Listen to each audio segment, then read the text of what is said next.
मैंने जाके अपना मोबाइल सेल किया और सिर्फ ये कार्ड ले लिया था, सिर्फ एक। हमारे माशरे का अलमिया ये है कि वो देखते हैं ना इसके पीछे कोई नहीं है, तो इसके साथ तो जितनी ज्यादती कर सकते करेंगे। सर पागल समझते हैं, मगर फिर भी मैं हिम्मत नहीं हारती। मैंने जफर अब्बास भाई से भी बहुत रब्ता करने की कोशिश की, इस रमज़ान छिपा सर से भी बहुत कोशिश की। मेरे पास मैसेजेस आज तक पड़े हुए जो मैंने सबको किए हैं।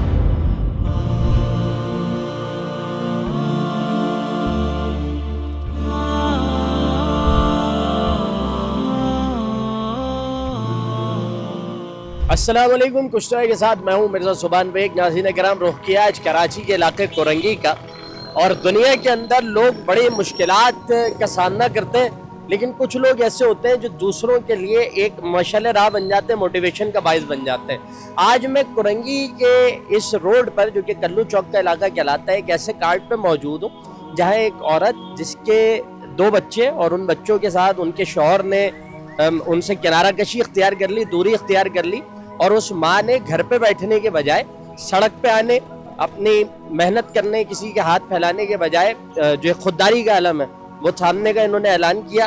फायजा सिद्दीकी हमारे साथ मौजूद हैं। इनका ये कार्ड है, ये इनके 2 बच्चे भी इस वक्त हमारे साथ हैं।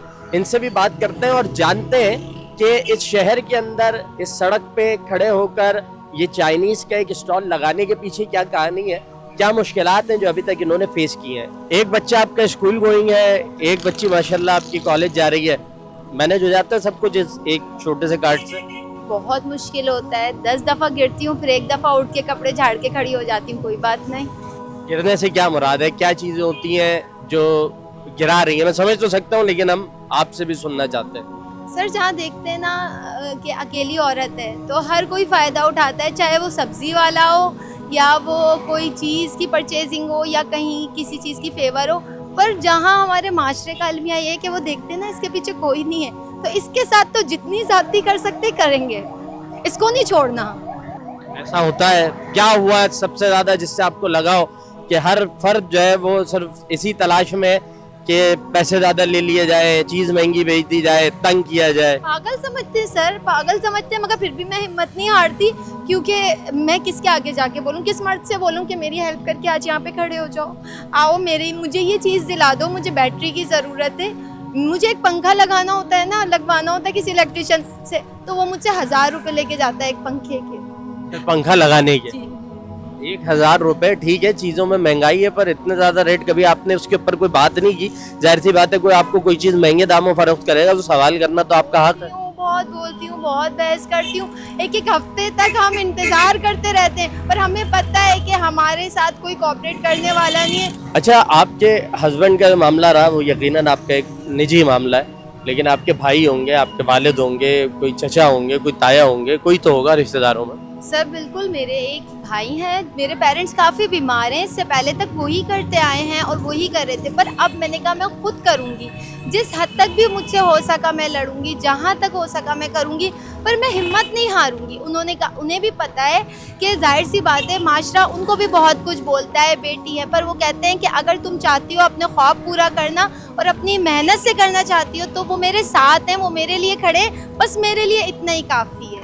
मेरी आपसे बात हो रही थी, आपने जिक्र किया कि कोई कार्ड वगैरह भी आपका उठाकर ले गए थे, वो क्या मामला था? ऐसा हुआ है कि यहाँ पे ऑपरेशन होते हैं और शुरू में तो मुझे ये तक कहा गया कि अगर लेडीज़ निकलेंगी, काम करेंगी तो मर्द क्या करेंगे, घर में बैठेंगे क्या? तो मैंने कहा सर मेरे घर कोई मर्द नहीं है, 2 दफ़ा ये जा चुका है, मैंने वहाँ पे जाके मैं आई नहीं उनके ऑफिस के बाहर से। मैंने कहा मुझे देंगे तो मैं जाऊँगी, वरना मैं क्या करूँगी? मेरे घर में तो इसके अलावा कोई ज़रिया ही नहीं है कमाने का, मैं तो इसी से कमाती हूँ। खैर अल्लाह ने उनके दिल में रहम डाला और फिर उन्होंने मुझे ये वापस किया। अभी भी सर लाइट नहीं है, बगैर लाइट के बैठी हुई हूँ। अच्छा, अगर मैं पूछूं कि किस इदारे से आपने रब्ता किया हो? सर मैंने जफर अब्बास भाई से भी बहुत रब्ता करने की कोशिश की इस मामले में। इसके अलावा सर मैंने रमज़ान छिपा सर से भी बहुत कोशिश की। तो हम भी तो लोग ही है ना सर, हम कोई जानवर थोड़ी ना है कि अगर हमारा कोई पूछने वाला ही नहीं है। कामरान टसूरी साहब से भी मैंने बड़ी अपीलें करी हैं, वीडियोस में भी उनको भी कहा इससे मुझे इतनी प्रोटेक्ट कर दें कि अगर मैं कमाना चाहती हूँ तो बस मुझे कमाने दें।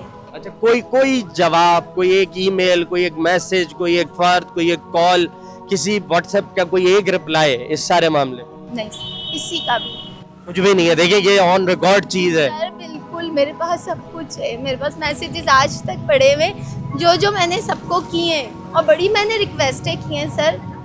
ये तो हालात है ना, अभी आप देखेंगे गुप अंधेरे में बैठी हुई हूँ मैं, अभी तो फिर भी रोशनी है, मगरिब के बाद गुप अंधेरा होता है सर, बहुत मुश्किलें आती हैं। कोई लाइट यहाँ पे आपके पास नहीं, नहीं। इसे लगाने के लिए भी कुछ रकम चाहिए होगी, वो कैसे अरेंज हुई? उसमें फैमिली की तरफ से कोई मदद थी, मावनत थी, कैसे हुआ? नहीं मैंने किसी से कुछ नहीं कहा, मैंने जाके अपना मोबाइल सेल किया और सिर्फ ये कार्ड ले लिया था, सिर्फ एक मोबाइल आपने बेचा और उससे ये खरीद लिया, बाकी सामान? उसके बाद मुझे नहीं पता क्या होगा। घर का चूल्हा और छोटा सिलेंडर था वो लाई हूँ यहाँ पे रख के जमीन पे पकाया है पहले दिन। अच्छा, उसके बाद चीजें चलना शुरू हुई तो एक एक होता है। बढ़ती गई आहिस्ता आहिस्ता आहिस्ता आहिस्ता, पैसे आते थे जमा करती थी और उससे फिर एक चीज़ लेती थी, एक एक करके लेती थी। पूरे साल में ये अल्हम्दुलिल्लाह आज ऐसी कोई चीज़ नहीं है जहाँ पे मेरे पास जिसकी ज़रूरत ना हो, अल्हम्दुलिल्लाह सब कुछ है। जरूरत की सारी चीजें आपने परचेज की है। और खुद से लिए बगैर किसी से मांगे। आयशा मुझे बस ये बताओ कि अम्मी को तनहा तो नहीं छोड़ोगी इस ऐसे वक्त के अंदर कभी भी? कभी भी नहीं, मुझे तो मम्मा के साथ खड़े होना है, वो वैसे ही इतनी अकेली है, मैंने छोड़ दिया तो फिर क्या करेंगी वो? अम्मी के साथ रहेंगी, परेशान तो नहीं होती इन सारी चीजों से? शुरू में बहुत होते थे, रात में घर जाके बहुत रोते थे कि मम्मा नहीं होता, लेकिन अब अल्लाह का शुक्र है। अल्लाह का शुक्र है। और यहाँ खड़े हो के दिन में पढ़ना है, शाम में ये सारा काम लेट नाइट तक करना है, थक जाती होगी? जी थक जाते हैं काफ़ी ज़्यादा, मम्मा रात में बोलते भी हैं मम्मा पैरों में दर्द हो रहा है, फिर सो जाते हैं, आदत हो गई है अब। आदत हो गई है। तो मम्मा का ख्वाब है कि उन्होंने एक रेस्टोरेंट का ओनर बनना है, तो आपने भी बनना है? जी जब तक मेहनत करनी है, जब तक हमारा रेस्टोरेंट हो जाना। और रेस्टोरेंट का नाम क्या होगा? रेस्टोरेंट का नाम होगा चाइनीज़ विद देसी टच। चाइनीज विद देसी टच। सवाल ये जरूर है कि बड़े इदारे मौजूद हैं, बड़ी एनजीओज मौजूद है, बड़ा समाजी काम हमें सोशल मीडिया पर नजर आ रहा होता है, जो कि हो भी रहा है, मुझे इससे कतन कोई इनकार और कोई इख्तलाफ नहीं है। लेकिन यहाँ ये सवाल बनता है कि अगर कोई डिजर्विंग है और कोई आप तक अपनी गुजारिश पहुँचा रहा है, और वो गुजारिश भी पैसे मांगने की हद तक नहीं है, वो गुजारिश भी कोई राशन महीने की बुनियाद पे लेने के एतबार से नहीं है, वो गुजारिश ये है कि जनाब उस शख्स को कारोबार कर लेने दिया जाए, काम के लिए उसे सड़क पर खड़े होने की माकूल जगह मिल जाए, ताकि वो अपने कारोबार को अपने पैरों पर खड़े होकर अपने मेहनत के बलबूते पर बेहतरीन अंदाज में आगे भी चला सके, अपने घर को भी चला सके। प्रोग्राम का वक्त अपने इख्तिताम को पहुँचता है। अपने मेज़बान मिर्ज़ा सुभान बेग को इजाज़त दीजिए। अल्लाह ने के बाद।